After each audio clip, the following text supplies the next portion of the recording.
Como é que é? Hoje trago-vos aqui 4 lições do livro dos Cinco Anéis. O livro dos Cinco Anéis foi um livro que foi escrito por um bacana chamado Miyamoto Musashi, que foi samurai ahm, no Japão antigo, no Japão feudal. Ele depois foi expulso por motivos que aconteceram durante algumas guerras senhoriais. Tornou-se um Ronin, ou um duelista. Basicamente era um samurai que não tinha uma bandeira, não tinha um senhor a quem obedecer, então andava sozinho, fazia duelos, derrotou uma data de gajos e depois escreveu este livro, que é o livro dos Cinco Anéis, que é um livro basicamente sobre estratégia militar, semelhante ao livro do Sun Tzu, da arte da guerra, sendo que a arte da guerra é mais virada para exércitos e aqui o livro dos Cinco Anéis é mais virada para o indivíduo enquanto parte da guerra ou parte do combate. Um, o livro dos Cinco Anéis é então dividido em 5 livros, cada um focado numa parte do combate. Combate com arma, combate sem arma, combate com vários tipos de armas diferentes. Então, este livro, para além de ser um livro militar, é um livro que vos permite tirar algumas lições para a vida. É um livro que acaba até por ter muita filosofia estoica, que depois se vê, por exemplo, em Marco Aurélio, em Séneca. Então acaba por ser uma leitura muito interessante também nesse aspecto. Aqui o primeiro princípio que eu vos trago: aceitem a morte, controlem o medo. A morte sempre foi uma realidade do ser humano e de qualquer outro ser vivo. A morte acontece, a morte vai acontecer comigo, vai acontecer com vocês, vai acontecer com as pessoas que vocês gostam. Ahm, Durante toda a história, a morte era vista como uma qualidade, como uma coisa completamente natural. Hoje em dia, a morte é um bocadinho mais tabu. Nós, nos dias atuais, morremos em hospitais, morremos em lares, normalmente sozinhos, rodeados de pessoas que não conhecemos e que estão completamente a cagar para nós. Um, Depois, no funeral, a morte é um bocadinho escondida também. Um, nos nossos antepassados, a morte era uma coisa quase ritualística e quase que fazia parte do dia a dia. Principalmente, por exemplo, se formos ver tempos como a Idade Média, a morte era de facto uma coisa do dia a dia. Tu convivias com a morte, tu vias pessoas mortas, tu vias pessoas a morrer na rua, tu vias pessoas a morrer em guerras. Hoje em dia a morte é uma coisa mais escondida, felizmente porque vivemos em sociedades se calhar mais organizadas e mais seguras e não temos que lidar com isso diariamente. Um, e então depois foi crescendo também essa cultura de pá, a morte não é uma coisa com que eu queira lidar, não é algo que eu queira ver, então vamos ignorar, vamos pô-lo um bocadinho de lado. Um, e então faz com que muitas pessoas temam a morte. A morte faz parte da vida, vai acontecer. Nós temos que perceber aqui é que temos tempo limitado. E a partir do momento que percebemos que temos tempo limitado neste mundo, a única coisa que podemos fazer é o melhor que podemos com esse tempo que temos. Há uma frase até do Senhor dos Anéis que é a única coisa que podemos fazer é escolher o que fazer com o tempo que nos é dado. Ou seja, nós temos X anos para viver, nós não sabemos quando é que vamos morrer. Eu posso morrer agora, posso morrer amanhã, posso morrer daqui a 50 anos. A única coisa que eu posso fazer é escolher como é que eu quero gastar este tempo. Com quem é que eu quero gastar este tempo. Com que tipo de atividades é que eu quero gastar este tempo. A partir do momento que eu aceito isto, eu vou começar a repensar certas decisões. Por exemplo, vamos supor que eu tenho 1 hora de vida. Como é que eu quero gastar essa hora? Quero gastar essa hora com a minha mulher, com a minha família, a fazer coisas que eu gosto? Ou quero gastar essa hora a ver vídeos no TikTok? Ou a jogar PlayStation? Percebem? Ou seja, o tempo é muito subjetivo. Se eu tiver 50 anos, se calhar não há problema nenhum eu passar 1 hora no TikTok. Mas se eu tiver 1 hora, se calhar já há um grande problema eu passar 5 minutos no TikTok. Eu vou querer passar esses 5 minutos a fazer algo que seja útil para mim, útil para os outros, para as pessoas que eu gosto e a passar principalmente tempo com as pessoas que eu gosto. Então aqui começamos a ter uma noção do que é que são escolhas certas e escolhas erradas. E se tivermos este approach para as várias coisas que fazem parte da vida e no nosso dia a dia, nós se calhar vamos conseguir tornar-nos pessoas muito mais produtivas, muito mais interessantes e crescer muito mais enquanto seres humanos do que se passássemos a vida agarrados a coisas que não interessam, como redes sociais e jogos de vídeo em demasia e pornografia e demasiados filmes, demasiadas séries, demasiada merda que não interessa e que não nos acrescenta nada. Dito isto, é normal ter medo de morrer. Um, o medo é um mecanismo de sobrevivência, é um mecanismo que nós temos como seres humanos desde o início da nossa espécie. É o medo que nos permitiu sobreviver tanto tempo enquanto espécie. É o medo que nos faz, por exemplo, não tocar em fogo ou não nos aproximar de um animal que claramente é mais perigoso que nós. O medo é um mecanismo de sobrevivência e é bom tê-lo, só que é importante conseguirmos distinguir entre o medo do inevitável e o medo do desconhecido. O medo do inevitável, como o medo da morte, por exemplo, não é tão justificável como o medo do desconhecido. Por exemplo, se eu estiver no mato, vir um animal que eu não conheço, mas que claramente é mais forte que eu, é o medo do desconhecido. Eu não me vou aproximar dele. Não vou fazer festas a um leão. Já o medo do inevitável é ter medo de algo que nós não poderemos alterar. Ter medo da morte. Eu não posso alterar a minha morte. Eu posso escolher como é que eu vivo, mas eu não posso escolher como é que eu morro. E então viver nesse medo do inevitável, de algo que vai acontecer, é completamente injustificado e é algo que temos que tentar controlar para poder viver melhor. Esta é a primeira lição deste livro, que acho que é fulcral e é algo que, se levarmos para o resto da vida, conseguimos melhorar em todas as áreas, porque vamos nos tornar mais produtivos, vamos nos tornar mais presentes, vamos estar mais atentos ao que nos rodeia e vamos começar a viver com outra plenitude que não temos quando passamos a vida a pensar naquilo que vai acontecer e que não podemos alterar, em vez de passarmos a vida a pensar no que está a acontecer agora e no que é que nós podemos fazer agora para a nossa vida ser melhor. Segundo ponto, poder através do conhecimento. O conhecimento é fulcral nesta filosofia do Miyamoto Musashi. Ele, apesar de ser um samurai, um homem das armas, tal como outros samurais do Japão feudal, eles têm muito a cena de um homem só é completo se tiver a capacidade para a violência, mas também a capacidade para adquirir conhecimento e para aplicá-lo. Ou seja, não é só a força física, mas também a força mental. A força através da sabedoria e através do conhecimento. É central depois também perceber que o conhecimento tem que ser aplicado. Não me adianta nada ler 400 livros por ano se eu aplicar zero do que li. E vocês veem muito isto na cultura de hoje de desenvolvimento pessoal e de autoaperfeiçoamento, que é, eu vou descobrir todo o YouTube de desenvolvimento pessoal, vou ver todos os vídeos de desenvolvimento pessoal, vou ouvir todos os podcasts que eu conseguir encontrar sobre desenvolvimento pessoal, mas depois vou aplicar zero. Porque há aqui uma diferença entre ver e consumir e realmente produzir. O mundo funciona em trocas. Se eu absorvo algo de alguém, eu depois vou ter que dar em troca. À comunidade, a quem quer que seja, ou a mim próprio. Ou seja, se eu aprendo algo, o ideal depois é conseguir aplicar esse algo. Se eu estou só a aprender porque sim, o conhecimento, apesar daquilo que se diz, o conhecimento ocupa lugar. Se eu estiver só aqui a aprender, a aprender, a aprender, a aprender e não aplicar, isso não me serve de nada. É apenas conhecimento que fica guardado e que eu não vou utilizar. Então, o essencial aqui, e é algo que eu quero também que retirem destes vídeos, é, se vocês vêm aqui aprender alguma coisa, apliquem. Não têm que aplicar tudo, não têm que aplicar 100% do que eu estou a dizer, mas apliquem alguma coisa, vão aplicando aos poucos, porque isso é que vos vai fazer alguma diferença. Muitas vezes, quando nós queremos começar algo, sei lá, por exemplo, quero começar a escrever um livro. Ok, fixe. Então primeiro vou comprar tudo o que eu preciso para escrever um livro, vou comprar cursos e assistir a cursos, e na minha cabeça eu vou pensar que já estou a escrever o livro. Não estou. Não estou. Se eu ainda não escrevi uma única palavra, não estou a escrever o livro. Não é porque eu estou a ver cursos sobre como é que se escreve, não é porque eu estou a comprar material para escrever. Isso não me está a escrever o livro. Isso está-me a preparar para escrever o livro. Mas isso vai-me deixar num ponto em que eu tenho a preparação e depois tenho que fazer a aplicação desse conhecimento. Se eu não passar este gap, se eu não passar do conhecimento que adquiri para a aplicação do conhecimento, eu nunca vou escrever o livro. E isto aplica-se a tudo na vida. Certo? Por exemplo, eu treino boxe. Se eu não fosse aos treinos, se eu não competisse, se eu ficasse só em casa a ver vídeos do YouTube, não podia considerar que treinava boxe. Mas há pessoal hoje em dia que vê vídeos do YouTube e diz que treina, e diz que sabe. Não sabem. Eles acham que sabem porque nunca aplicaram. E atenção, por exemplo, no caso do boxe, ver vídeos do YouTube para mim, eu acho muito importante. Gosto de estudar quem sabe, gosto de ver, gosto de aprender com eles. Mas depois eu tenho que ir ao treino e tentar aplicar. Por exemplo, ver um pugilista e pensar, ok, ele tem um estilo mais ou menos parecido com o meu, ele faz isto, isto e isto. Próximo treino, logo à tarde, vou tentar aplicar.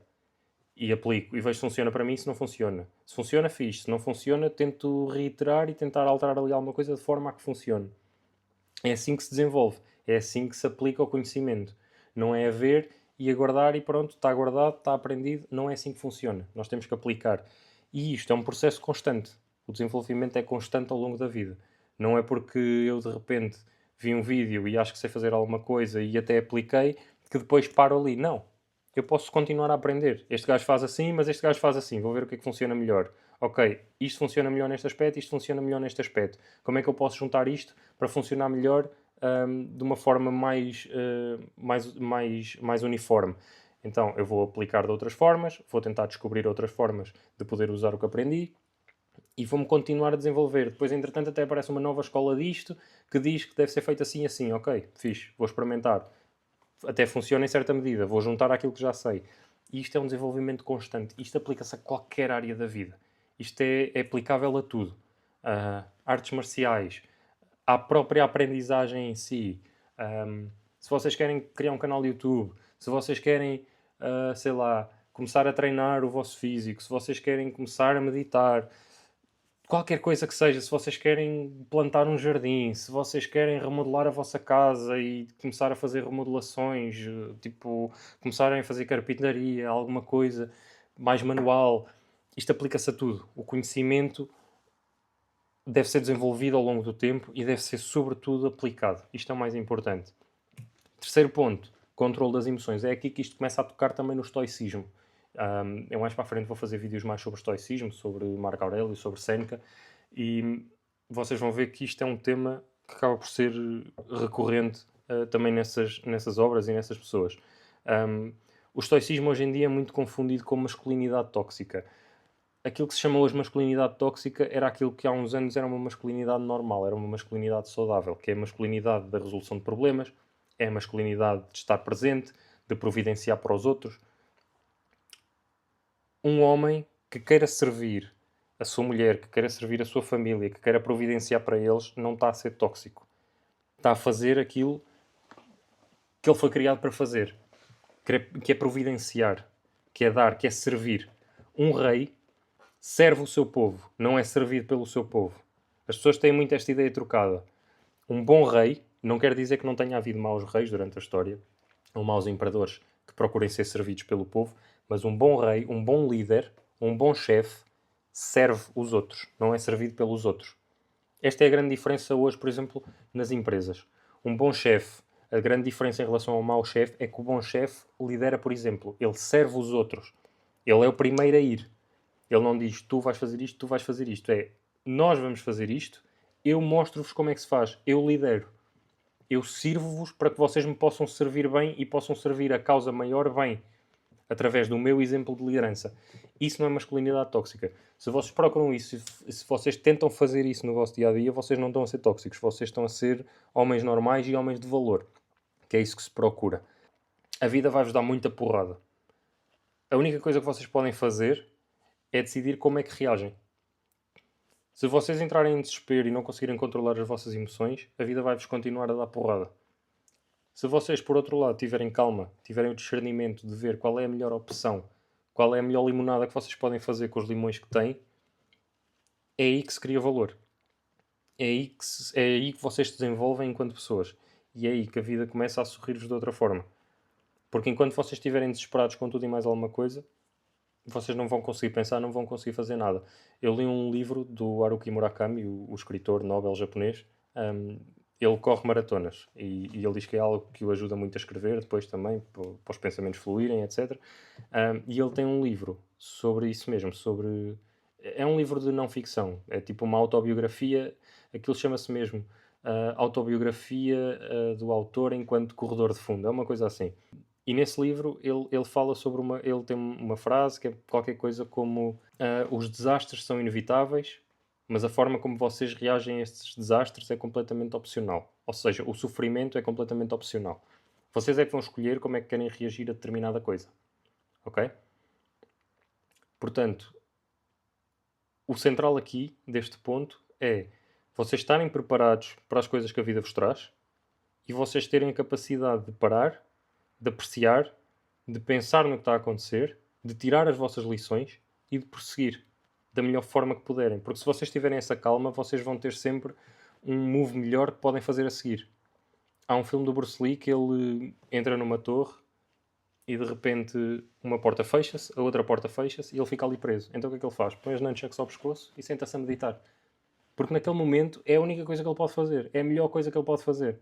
Ele podia dar socos na parede, podia bater com as nunchucks nas portas, não ia acontecer nada. Ele só se ia cansar, ia partir os braços. Então o que é que ele pode fazer? Sentar-se e meditar. É a melhor coisa que ele podia fazer naquela altura e foi precisamente o que ele fez. Porque há sempre uma coisa melhor que vocês podem fazer. Há sempre uma jogada que é claramente melhor que as outras. Vocês só têm que parar e ter a calma e o discernimento para poder chegar a essa decisão. Por fim, ponto 4. Torna-te perigoso. Falámos há bocado na capacidade de absorver conhecimento e de o aplicar, e agora na capacidade de te tornares uma pessoa forte e teres essa capacidade para a violência, teres essa capacidade de protegeres a ti próprio e aos que te rodeiam.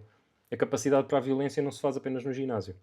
Faz também com o treino de artes marciais, faz com outros tipos de preparação, mas no fundo aquilo que é essencial aqui é vocês serem capazes de violência e capazes de a controlar e terem a disciplina de a controlar.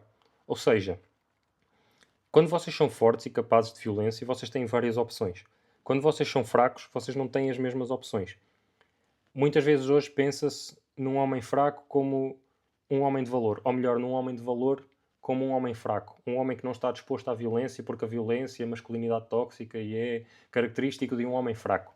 Isto está completamente deturpado. Um homem forte é aquele que é capaz de grande violência, mas capaz de a controlar. Não é um homem que vai desferir violência por aí só porque é capaz de a fazer. Isso é um homem fraco. Um homem forte é capaz de grande violência, mas é capaz de a controlar. Um homem fraco não tem outra opção, é fraco. Por isso é que ele não é capaz de desferir violência. Não é uma escolha dele. Ele não está a escolher não o fazer, ele simplesmente não o consegue fazer. Um homem forte consegue fazê-lo, simplesmente escolhe não o fazer. Essa é a grande diferença. Depois outro ponto é que nós, através do treino do corpo, fortalecemos também a mente. Habituamos a mente a obedecer-nos e a ser forte e a conseguir ultrapassar obstáculos que nós lhe colocamos, que nós próprios colocamos sobre a nossa mente. Há uma frase até do estoicismo que é treinar o corpo para que ele não se torne desobediente à mente. Ou seja, quando nós precisamos do corpo, ele vai nos obedecer, porque ele foi treinado para nos obedecer. A nossa mente está forte nesse aspecto e então consegue subjugar o corpo à sua vontade. Por fim, nesta questão do tornar-se perigoso, de ser capaz de violência, de ser capaz fisicamente, que vai ao encontro daquilo que eu estava a falar há bocado, vocês podem ser fortes e capazes de violência e escolher não a fazer. Isto vai de encontro a um código moral que vocês devem criar na vossa cabeça. Vocês devem criar o vosso código moral e tê-lo sempre bem assente. Porquê? Porque isto é que vos vai permitir distinguir o certo do errado, o bom do mau, e vai-vos permitir estar sempre num caminho direto e reto para vocês. Porque a partir do momento que vocês começam a dar a bébias para aqui e para ali, o vosso caminho começa-se a desviar. Então, código moral forte, corpo forte, mente forte, e saberem exatamente aquilo que vocês procuram, exatamente aquilo que vocês fazem e exatamente aquilo que vocês não fazem, que se recusam plenamente a fazer. Ok? Então, no fundo, aqui as 4 lições que eu quero que vocês retirem deste vídeo. Vocês vão morrer, não sabem quando. A única coisa que podem escolher é aquilo que vão fazer com o tempo que vos é dado. 2. O conhecimento ocupa lugar. Não se limitem a saber-lo. Apliquem o que aprendem. Acumulem conhecimento, mas apliquem-no. Porque ter o conhecimento apenas na cabeça não vos serve de nada. 3. Ser estoico. Controlem as vossas emoções. Aprendam a controlar-se. Aprendam a parar para pensar, para apreciar, para tirar as vossas lições. E para saberem sempre o que é o melhor move que vocês podem fazer. E 4. Tornem-se capazes de violência, capazes de grande vigor físico e, sobretudo, cultivem as vossas virtudes para que esse vigor físico não fique sem uma moralidade por trás. Ou seja, sejam fortes, mas tenham o vosso código moral bem assente. Por hoje é tudo. Espero que tenham curtido o episódio. Se acham útil, partilhem com alguém. Subscrevam o canal, deixem like, deixem um comentário. Digam aí nos comentários que outros temas é que gostavam de ver abordados aqui nestes PowerPoints. E estamos aí para a próxima. Fiquem bem.